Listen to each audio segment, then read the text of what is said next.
It's been 4 months, almost to the day, since the mob of MAGA insurrectionists laid siege to our nation's capital. And while arrests and charges are still ongoing, some of the legal proceedings this week showed off more of the bad, the worst, and, well, the absolute worst. Remember the zip tie guy seen carrying plastic cuffs in the Senate chamber on January 6th? He's asking permission to call his mom on Mother's Day. How sweet.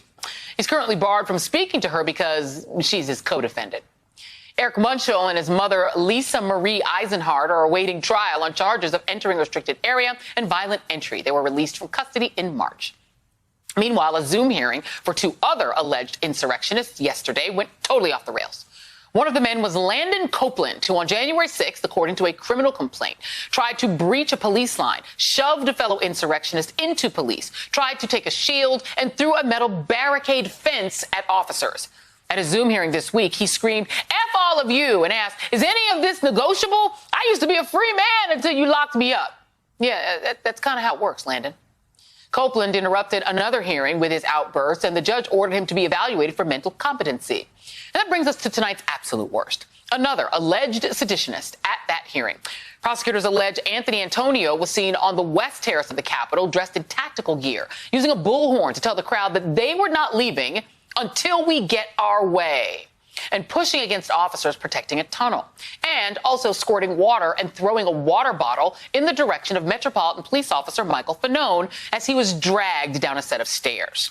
Well, his lawyer argued, fair warning, this is not a joke, that Antonio, quote, became hooked with what I call foxitis or fox mania, and became interested in the political aspect and started believing what was being fed to him.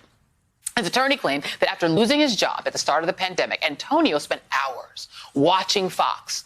Now, to be sure, the content churning out of the house of Murdoch, from anti-vax nuttery to racial scapegoating, is about as toxic as it gets, maybe even dangerously toxic.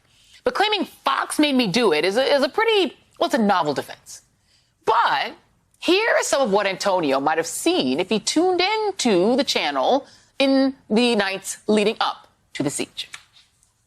If we don't fight on January 6th on the floor of the Senate and the House, that is the joint meeting of Congress, on these electors, we're done. Wouldn't it be criminal for these Republicans, and particularly Republican senators, who are saying that they will not step forward to tell their states, their constituencies, that they don't really care whether the election was stolen or not? Well, we'll see how foxitis or foxmania works as the legal defense, and if anyone at the network responds, perhaps with another reminder from their lawyers that one mustn't take what they do over at Fox to be news. Right, Tuckums?